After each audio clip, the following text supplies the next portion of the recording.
இதே மாதிரி அத்தனை பேருக்கும் ஒரு நம்பர் சிஸ்டம் இதுக்கு முன்னாடி ஒரே ஒரு தடவை கொடுத்துருக்குறாங்க. இதுக்கு முன்னாடி ஒரு தடவை நடந்துச்சு. எப்போ நடந்துச்சு வாசிங்க. லூக்கா எழுதின சுவிசேஷம் 2ஆம் அதிகாரம் 1வது வசனத்தை வாசிங்க. அந்நாட்களில் உலகமெங்கும் குடிமதிப்பு எழுதப்பட வேண்டும் என்று அகஸ்துராயனால் கட்டளை பிறந்தது. அகஸ்துராயன்னா அகஸ்ட் சீசர். இப்போ நீங்கள் ஆகஸ்ட் மாதம்னு ஒன்று வச்சுருக்கீங்கல்ல, அதுக்கு பேர் அந்த ஆளுடைய பேர் தான் ஆகஸ்ட். ஜூலியர் சீசர் பேர் தான் ஜூலை. ஸோ இந்த அகஸ்ட் சீசர் காலத்தில் ஒரு சம்பவம் நடந்திருக்குது. என்னென்னா, உலகத்தில் இருக்கிற அத்தனை பேரையும் குடிமதிப்பு எழுத சொல்லியிருக்கிறார். அன்னைக்கு உலகம்னா எது அப்படின்னு கேட்டிங்கன்னா 3 கண்டம்: ஐரோப்பா, ஆப்பிரிக்கா, ஆசியா. ஏன்னா 2 அமெரிக்காவும் ஆஸ்திரேலியாவும் 16ஆம் நூற்றாண்டில் தான் கண்டுபிடிக்கப்பட்டது. இந்த வசனம் 1ஆம் நூற்றாண்டு இயேசு பிறக்கும் போது நடந்தது. கொலம்பஸ் அமெரிக்காவை கண்டுபிடிச்சது 1560ஸ்க்கு மேலே, அதாவது 1560வது ஆண்டுகளுக்கு பிறகு தான் அவர் கண்டுபிடிச்சார். ஸோ அமெரிக்கா என்பது அப்போது இல்லை. ஸோ இந்த 3 கண்டத்தில் இருக்கிற எல்லா மக்களையும் குடிமதிப்பு எழுத சொல்லியிருக்கிறார். குடிமதிப்புனா என்ன? மக்கள் தொகை கணக்கெடுப்பு வேற, குடிமதிப்பு வேற. மக்கள் தொகை கணக்கெடுப்புனா எடுக்கும் போதே தப்பாக போயிடும். தாவீது எடுத்தார்ல, எடுக்கும் போதே என்னவாயிருச்சு? தப்பாயிருச்சு. இப்போவும் எடுக்கும் போதே தப்பாயிடும். எப்படி சொல்கிறீங்க அப்படின்னு கேட்டால், இந்த தெருவில் நீங்கள் மக்கள் தொகை கணக்கெடுப்பு நடத்திட்டு அடுத்த தெருவுக்கு போகிறதுக்கு முன்னாடியே இங்கே ஒருத்தர் செத்துருவார், இல்லை இன்னொருத்தர் பிறந்துருவார். 2ல் ஏதாவது ஒன்று நடக்கும். நீங்கள் மொத்தமாக எடுக்கிறதுக்கு முன்னாடி நிறைய பேர் பிறந்துருவாங்க, நிறைய பேர் இறந்துருவாங்க.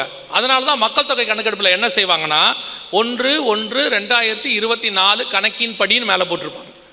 ஆன் தட் டேட் இப்படி இருந்துச்சு அசம்ஷன். ஏன்னா இப்போ என்ன இருக்குன்னு எங்களுக்கு தெரியாதுன்னு அர்த்தம். ஆனால் குடிமதிப்பு என்பது வேறு. அதோட அர்த்தம் என்னன்னா, எந்த ஊர்க்காரன் அந்த ஊரில் பிறந்தவன் அந்த ஊரில் போய் நான் இந்த ஊர்க்காரன், இது என் மனைவி, எனக்கு இத்தனை பிள்ளைகள் இருக்கிறாங்கன்னு ரிஜிஸ்டர் பண்ணணும்.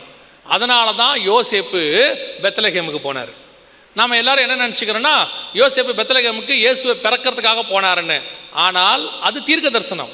ஆனால் உண்மையிலே ஏன் அவர் போனார்னா, அகஸ்ட் சீசர் ஒரு சட்டம் போட்டார், எல்லாரும் அவங்கவுங்க ஊரில் போய் என்ன பண்ணுங்க, ரிஜிஸ்டர் பண்ணுங்க அப்படின்னு. ஒய்ஃபு பிள்ளையோட போய் அவர் என்ன பண்ணுறாரு, வயிற்றில் உள்ள பிள்ளையோட போய் ரிஜிஸ்டர் பண்ணுறாரு. இதே தான் நாம் போய் பண்ணோம். எல்லாரும் அவங்கவுங்க ஏரியாவில் போய் ஆதார் ரிஜிஸ்டர் பண்ணோம், ஃபேமிலியோடு போய் பண்ணோம். எத்தனை குழந்தை இருக்குது, என்ன இருக்குதுன்ட்டு. 2000 வருஷத்துக்கு முன்னாடி இப்படி ஒரு சம்பவம் நடந்துச்சு. அது குடிமதிப்பு எழுதி முடிக்கும் போது இயேசு பிறந்தார். 2000 வருஷம் கழிச்சு இப்படி ஒரு சம்பவம் நடக்குது. இது முடிகிற காலம் வந்துருச்சு. முடிக்கும் போது இயேசு 2வது முறை வரப்போகிறார். முதல் குடிமதிப்பு முடிக்கும் போது 1வது வந்தார். 2வது குடிமதிப்பு முடிக்கும் போது 2வது முறை வரப்போகிறார்.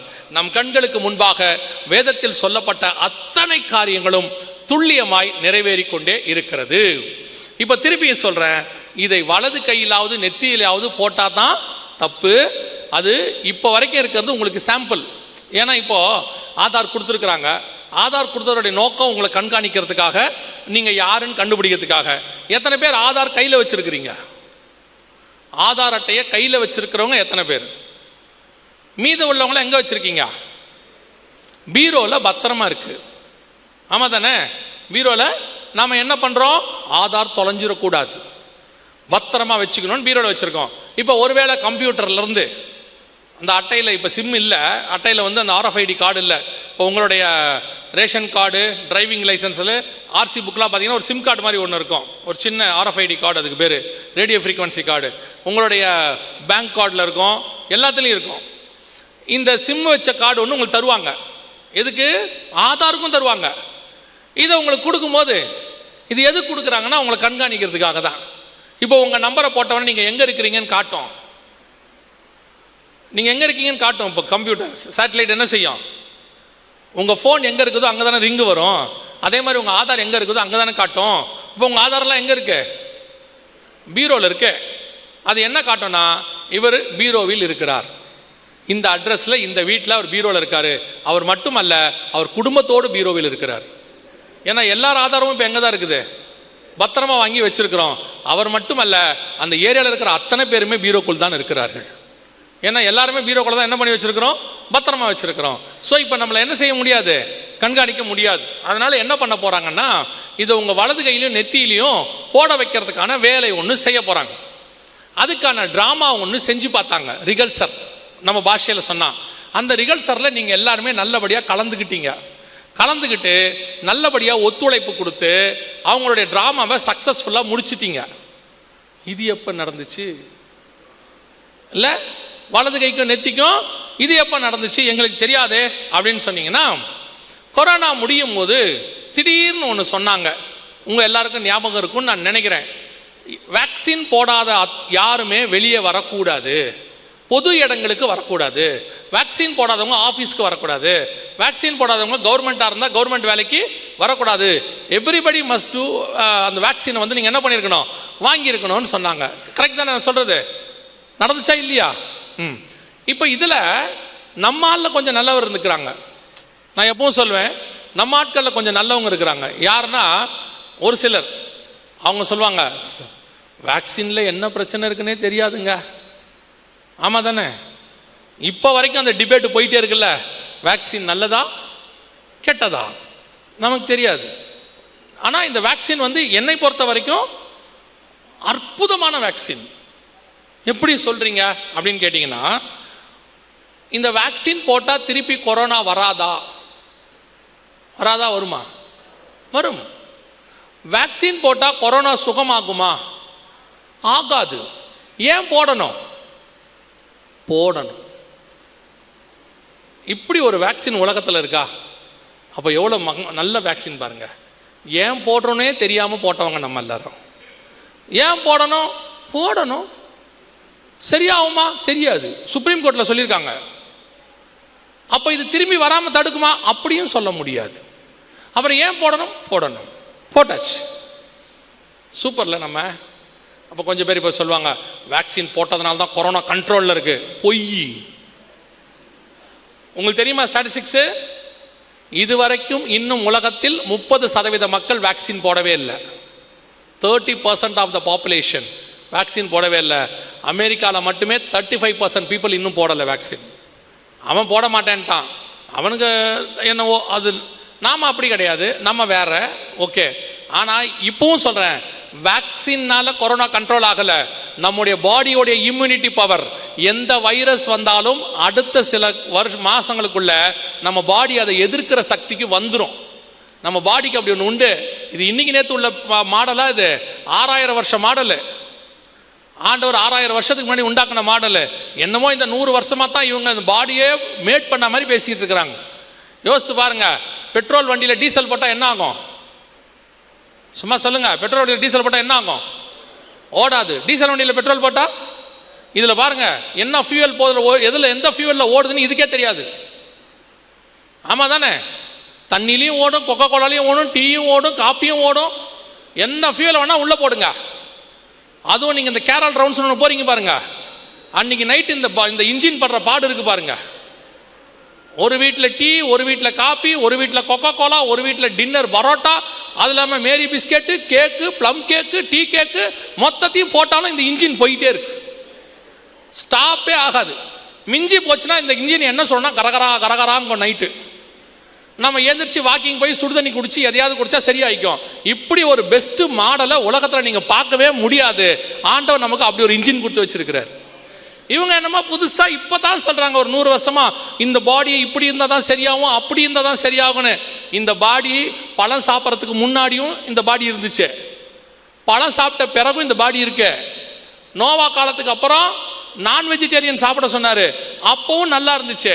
நான் வெஜிடேரியன்லேயே ரெஸ்ட்ரிக்ஷன் பண்ணி சாப்பிட சொன்னார், இது சாப்பிடு, இது சாப்பிடாதனாரு, அப்பவும் இந்த பாடி நல்லா இருந்துச்சு. இயேசு காலத்துக்கு அப்புறம் சொல்லிட்டாரு, எதை வேணாலும் தின்னு தொலைன்ட்டாரு. சகலவற்றையும் அடித்து புசியுங்கள். பறக்கிறதுல விமானமும் மிதக்கிறதுல கப்பலை தவிர மிச்சம் எல்லாம் திங்கிறான் நம்மால் எல்லாத்தையும். ஆனாலும் இந்த பாடி என்ன செய்யுது? ஓடிக்கிட்டே இருக்கு. அது பாட்டும் ஓடுது. எவ்வளோ அழகாக டிசைன் பண்ணி வச்சிருக்கிறார் பாருங்க. ஆண்டவர் படைச்சதுலேயே தி பெஸ்ட் இதுதான். நம்மளை படைச்சிருக்கிறாரு. அதனால தான் கர்த்தர் விசேஷமாய் உண்டாக்கினார்னு இருக்க. ஸோ அதனால் வேக்சினால் தான் நாமெல்லாம் நல்லா இருக்கிறோன்றதை நான் ஏற்றுக்கிறது இல்லை. நான் கர்த்தரால் நல்லா இருக்கிறேன். என்னுடைய காலங்கள் அவருடைய கரத்துக்குள்ளே வரையப்பட்டிருக்கிறது. அவர் நம்மை பத்திரமாய் பாதுகாத்துக் கொள்ளுகிறார். அல்லேலூயா. சரி, நமக்கு அது விட்டுருங்க, வேக்சினுடைய போராட்டத்துக்கு போக வேண்டாம். நம்மால கொஞ்சம் பேர் என்ன சொன்னாங்க, பாஸ்டர் வேக்சின் போடாமையே சர்டிஃபிகேட் கிடைக்குது, வேணுமா? அதாவது உலகத்தையே ஏமாத்துறவன் அந்தி கிறிஸ்து, நம்மால் அவனையே ஏமாத்திடுவான். நான் எப்பவும் சொல்லுவேன், அந்தி கிறிஸ்து ஒரு நாட்டில் தடுமாறி முடியாமல் நிற்கிறானா அது நம்ம நாடாக தான் இருக்கும். உங்களுக்கு தெரியும் தானே, உலகத்தையே பிடிச்ச அலெக்சாண்டரு கடைசியில் வந்தது ஒரு தடவை தோத்தது நம்ம ஊரில் தான். தெரியுமா உங்களுக்கு?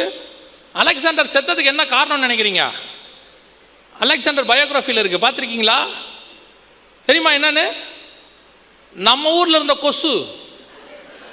அலெக்சாண்டர் செத்தது மலேரியா இல்லை, இந்தியாவுக்கு வந்துட்டு பாபிலோனியாவுக்கு திரும்புகிற வழியில் மலேரியாவில் செத்து போனாருன்னு தான் ரிப்போர்ட்டில் இருக்குது. அவங்களுடைய பயோகிராஃபியில் இருக்க.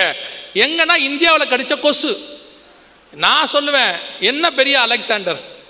நம்மளை எடுத்துக்கோங்க, மலேரியாவை பார்த்து, டைஃபாய்டை பார்த்து, டெங்குவை பார்த்து, கொசுவை எத்தனை வகை இருக்குன்னு பார்த்து, அதுக்கு பேட்டிலேருந்து குட் நைட்லேருந்து காயிலிருந்து என்னத்தையும் வச்சு கொசுவை சாவடிச்சுட்டு நம்ம உயிரோடு இருக்கிறோம். அலெக்சாண்டர் ஒரு கொசுவில் செத்து போயிட்டாப்புல. என்ன கேட்டால் நாம தான் மாவீரர்கள். எத்தனை கொசு, நம்மால் தூக்கத்திலே கொசுவை கரெக்டாக அடிப்பார், பார்த்துருக்கீங்களா? பட்டுன்னு அடிப்பார், காலைல ஏஞ்சா ரத்தமாக இருக்கும். அவ்வளோ டீப் ஸ்லீப்பில் கரெக்டாக அடிக்கிற யாரால் அடிக்க முடியும்? யோசித்து பாருங்கள். துப்பாக்கியில் சுடும் போது கூட கரெக்டாக சுட மாட்டேங்கிறாங்க பார்த்து. நம்மால் தூக்கத்தில் அடிப்பான் கொசுவை, பட்டீர்னு அடித்தா கொசு செத்து போயிடும். நான் தான் எப்பவும் சொல்லுவேன், அந்தி கிறிஸ்து டென்ஷன் ஆக போகிறது நம்ம ஊரில் தான். என்னடா இவனுங்க நம்மளை விட மோசமாக இருக்கானுங்க அப்படின்னு சொல்லி ஒருத்தர் சொன்னார் கொரோனா நேரத்தில், பாஸ்டர் வேக்சின் போட்டுறாதீங்க, ரொம்ப மோசமாமா, வேக்சின் போடாமையே சர்டிஃபிகேட் வாங்கலாம் அப்படின்னாரு. இப்போ அவரை பொறுத்த வரைக்கும் வேக்சின் தான் பிரச்சனை, எது பிரச்சனை இல்லை, சர்டிஃபிகேட் பிரச்சனை இல்லை. ஆனால் உண்மையிலேயே வேக்சின் பிரச்சனையா என்னன்னு எனக்கு தெரியாது, ஆனால் சர்டிஃபிகேட் பிரச்சனை. ஏன் நம்முடைய சர்டிஃபிகேட் எதுக்கு கீழே கொடுத்துருக்குறோம்? ஆதாருக்கு கீழே கொண்டு வந்திருக்கிறோம். எங்கே போனாலும் எதை காட்ட சொன்னாங்க? வேக்சின் சர்டிஃபிகேட்டை காட்ட சொன்னாங்க. இப்போ வேக்சின் சர்டிஃபிகேட்டுக்கு பதிலாக உங்கள் கையிலையும் என் கையிலையும் ஒரு பயோமெட்ரிக் ஒரு இன்ஜெக்ஷன் போட போகிறாங்க. அதுக்கு பேர் ID 2020 பேர். ID 2020 பேர். இது ஆக்சுவலாக 2020 ரெடி. அப்போவே கொரோனா முடியும் போதே போட சொன்னார் பில்கேட்ஸ். ஆனால் எந்த கவர்மெண்ட்டும் அதுக்கு ஒத்துக்கலை. ஏன்னா இந்த கன்ஃபியூஷன் போயிட்டு இருந்துச்சு. இப்போது கொரோனாவை விட மோசமான பேண்டமிக் ஒன்று வரப்போகுது, தெரியும் தானே? கேள்விப்பட்டீங்களா? இது WHO ரிப்போர்ட், அவங்க சொன்னது. இங்கே இருக்குது பாருங்கள், இது அவங்க சொன்ன report. WHO director calls for world pandemic treaty to prepare for disease X. இது ஜனவரி மாதம் கொடுத்துருக்கிறாரு. எல்லா நாட்டையும் ஒரு ட்ரீட்டியில் சைன் பண்ண சொல்லியிருக்காரு, அக்ரிமெண்ட். எல்லா கவர்மெண்ட்டையும் பண்ண சொல்லியிருக்கிறாரு. என்ன சொல்லியிருக்கிறாருன்னா, அடுத்து ஒரு பேண்டமிக் வரப்போது, அது கொரோனாவை விட 20 மடங்கு சக்தி வாய்ந்தது.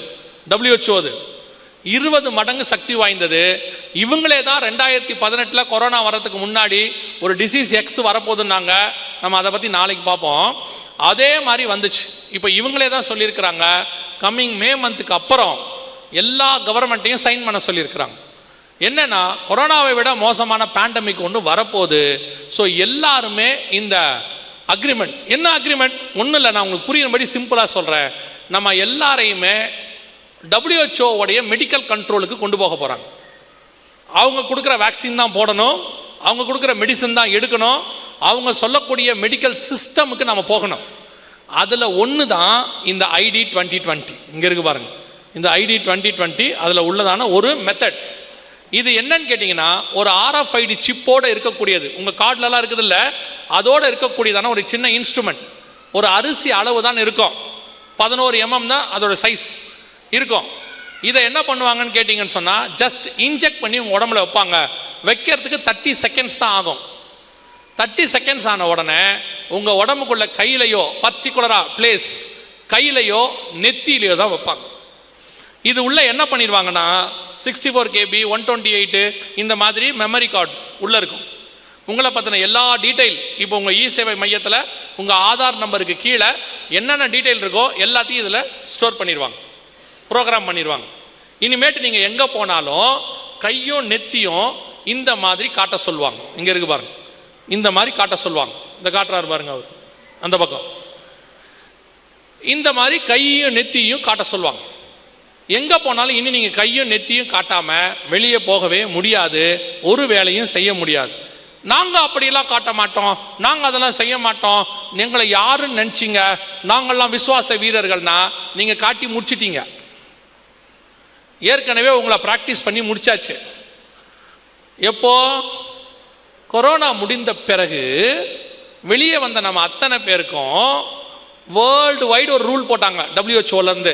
என்ன ரூல் தெரியுமா? எந்த இடத்துக்கு போனாலும் உங்கள் டெம்பரேச்சர் செக் பண்ணணும்னு சொன்னாங்க. அது சர்ச்சுக்கு வந்தாலும் சரி, ஷாப்பிங் மாலுக்கு போனாலும் சரி, அல்லது நீங்கள் ஒரு ஸ்கூலுக்கு போனாலும் சரி, எங்கே போனாலும் ஒரு RFID டவர் வச்சுருப்பாங்க. அப்படி இல்லைன்னா கையில் ஒரு தெர்மோ அந்த இது வந்து வச்சுருப்பாங்க, டெம்பரேச்சர் கண்டுபிடிக்கிறது. எங்கே போனாலும் இருக்கும், எவ்ரிவேர்.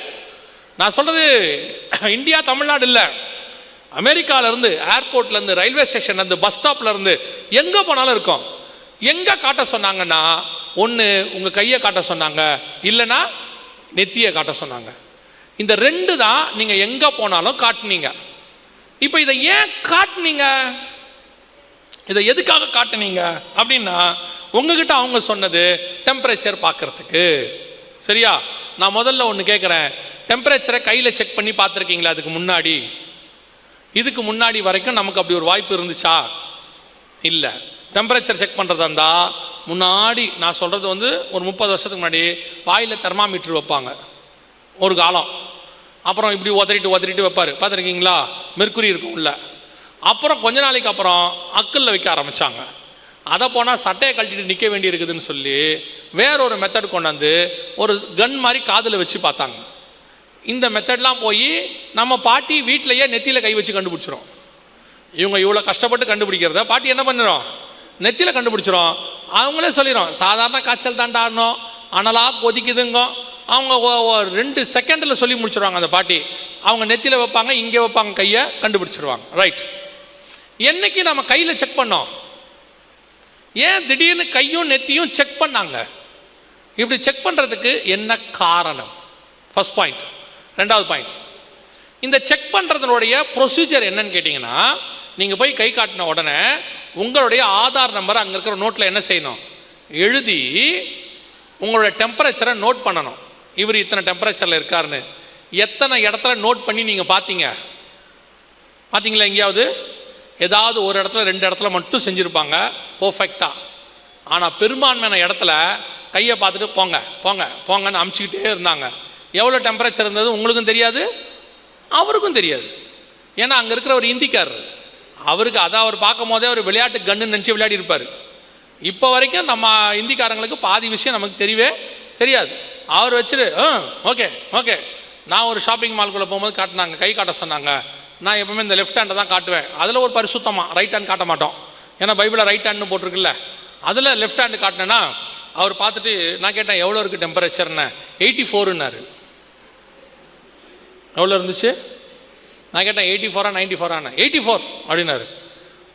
84 இருந்தால் என்ன செத்து போயிருக்கணும். அவங்களுக்கு எவ்வளோ டெம்பரேச்சருங்கிறது முக்கியம் இல்லை. அவங்களை பொறுத்த வரைக்கும் ஒன்று தான் ட்ரை பண்ணார்கள், சொல்லி கொடுத்தார்கள். என்ன தெரியுமா? கையும் நெத்தியும் காட்டுகிற பழக்கத்தை நமக்குள் கொண்டு வந்து விட்டார்கள். ரைட் ஹேண்ட் அந்த ஃபோர்ஹெட்டை காட்டுற பழக்கத்தை என்ன பண்ணியாச்சு? கொண்டாந்தாச்சு. வேலை முடிஞ்சு. இப்போ நம்ம அத்தனை பேருமே கையும் நெத்தியும் காட்டி பழக்கப்பட்டுட்டோம். நம்மளை விட அந்த பழக்கத்தை ஃபஸ்ட்டு யாருக்கு அவங்க மெயினாக ஏற்படுத்துனாங்க தெரியுமா? நம்ம பிள்ளைகளுக்கு. ஏன் தெரியுமா? வருகை தாமதிச்சா அடுத்த ஜென்ரேஷன் அவங்க தான். அவனுக்கு இப்போ கையை நெத்தியும் காட்டுறது சகஜமாயிருச்சு. அவனை பொறுத்த வரைக்கும் இது பைபிளில் இருக்குது, இதை செய்யக்கூடாதுன்னு அவனுக்கு கிடையாது. அவனை பொறுத்த வரைக்கும் நான் சின்ன வயசுலேருந்து இப்படி காட்டிக்கிட்டு இருக்கிறேன் கையும் நெத்தியும், இதில் என்ன தப்பு இருக்குது அப்படின்னு அவன் நினைப்பான்.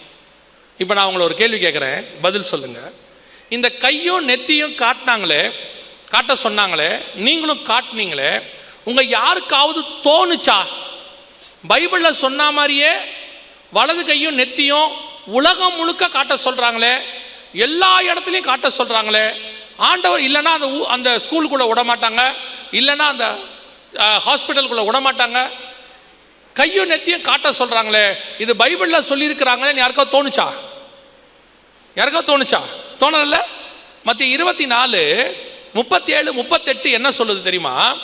நோவாவின் காலத்தில் எப்படி நடந்ததோ அப்படியே மனுஷகுமாரன் வரும் காலத்திலும் நடக்கும். இந்த காலத்தில் மனுஷகுமாரன் வரும் காலத்தில் நடக்கும். எப்படி எனில், புசித்தும் குடித்தும் பெண் கொண்டும் பெண்ணெடுத்தும் வெள்ளம் வந்து வாரிக்கொண்டு போகும் அளவும் உணராதிருந்தார்கள்.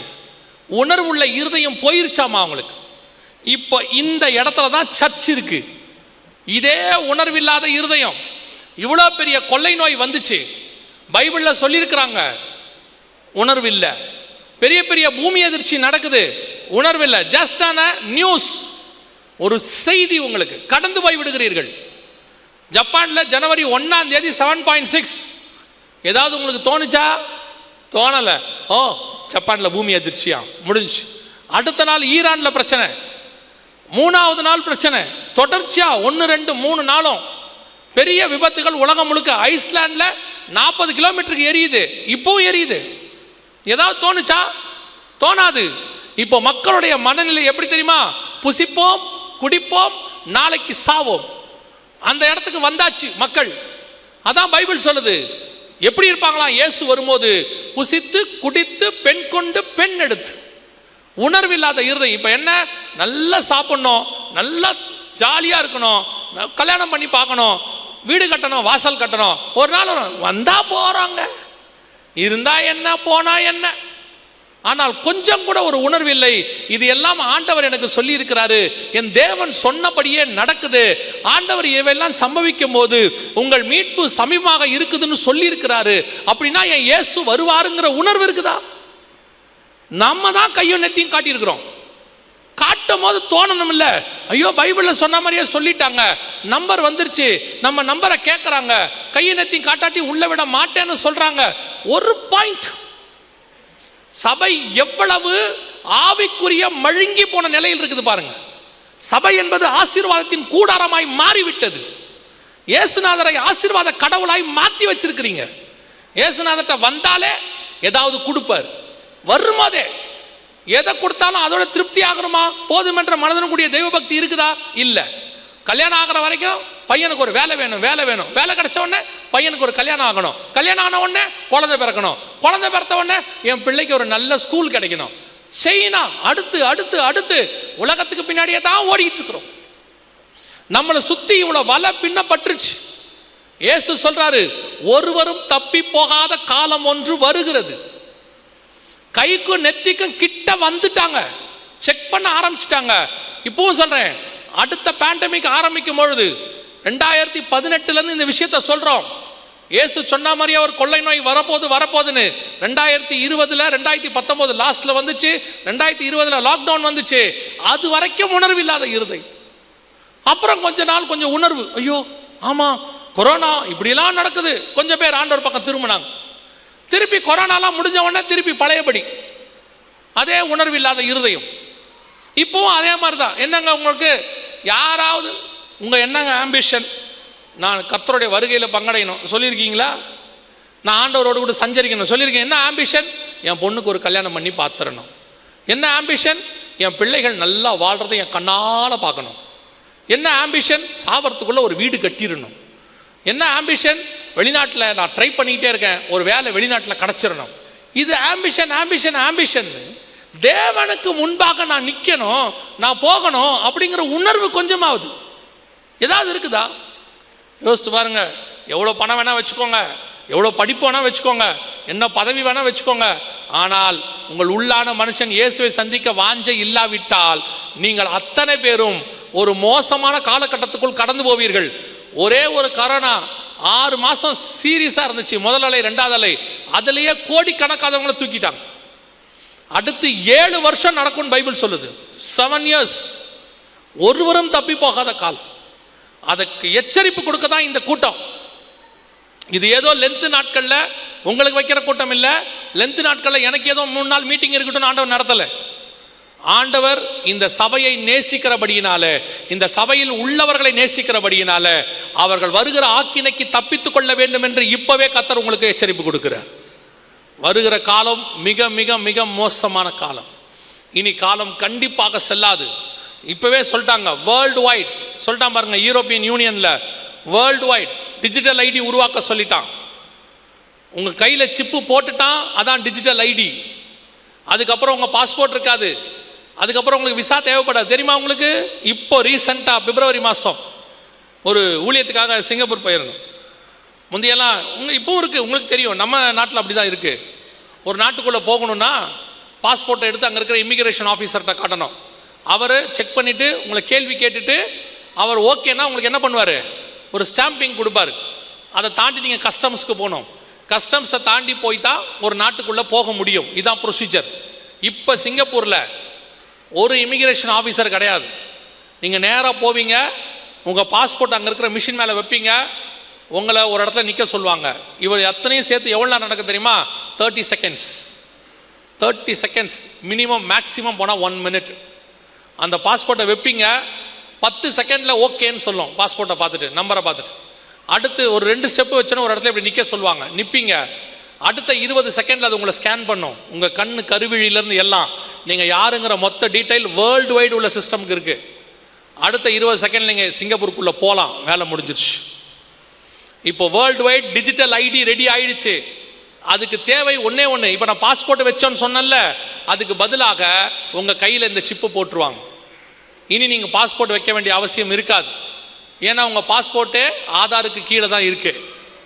ஆண்டவர் சொன்ன கடைசி காலம் வந்து விட்டது, இனி காலம் செல்லாது. மனுஷகுமாரன் வெகு சீக்கிரத்தில் வரப்போகிறார். வானத்திலே அவருடைய அடையாளம் தோன்ற போகிறது. அதற்கு முன்பாக தம்முடையவர்களை கிழக்கிலிருந்து மேற்கு வரைக்கும் கூட்டி சேர்ப்பது போல நம்முடைய ஆண்டவர் நம்மை சேர்க்க போகிறார். கிறிஸ்துவுக்குள் மரித்தவர்கள் முதலாவது எழுந்திருப்பார்கள், பின்பு உயிரோடு இருக்கிற நாமும் மேகங்கள் மேல் அவரை சந்திக்கும்படி புறப்பட்டு போக போகிறோம். இதெல்லாம் சம்பவிக்க போவது உண்மை. இதெல்லாம் நடக்குதுன்னா இயேசு வரப்போவதும் உண்மை. இப்போ நமக்கு என்ன தெரியுமா, இயேசு வராருங்கிறது ஒரு மித்து மாதிரி ஆயிடுச்சு, ஒரு கட்டுக்கதை, இல்லைன்னா ஒரு இதிகாச கதை மாதிரி ஆயிடுச்சு.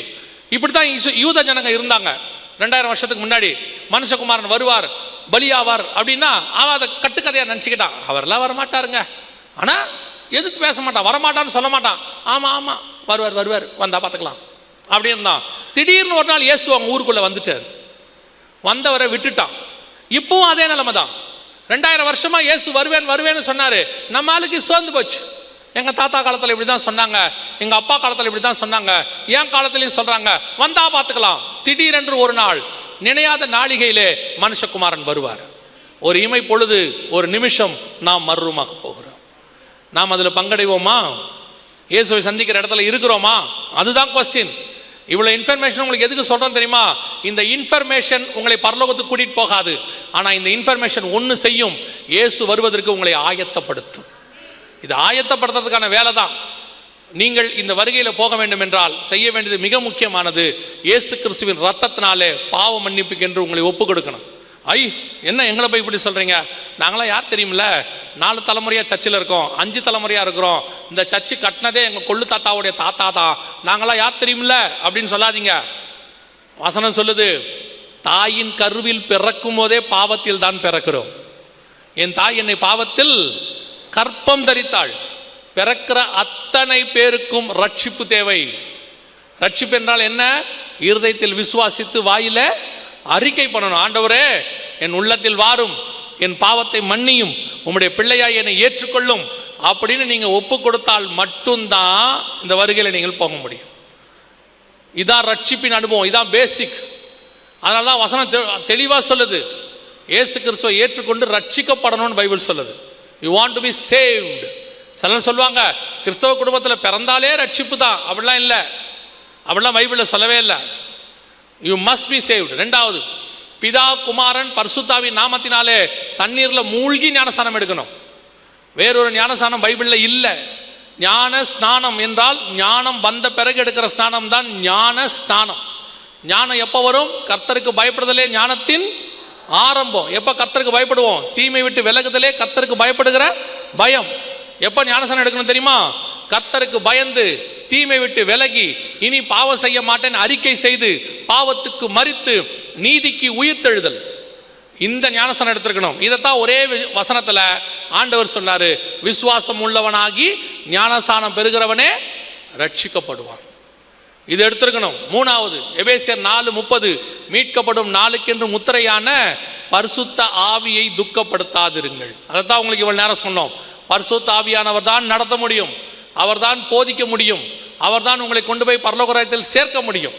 பரிசுத்த ஆவியானவர் உங்களுக்குள்ள வந்துட்டார்னா பரலோகத்துக்கு உங்களை அவர் ஆயத்தப்படுத்துகிறார்னு அர்த்தம்.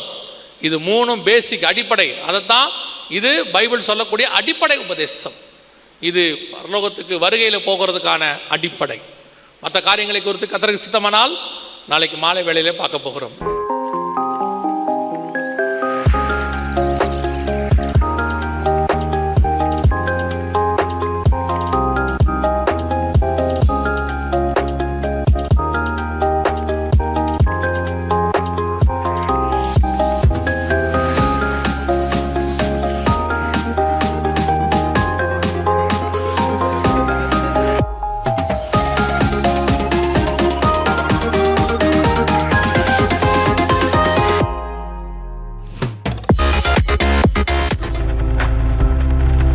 நீங்கள் பார்த்துக் கொண்டிருப்பது உங்கள் ஜாய் டிவி. உங்கள் துக்கம் சந்தோஷமாய் மாறும்.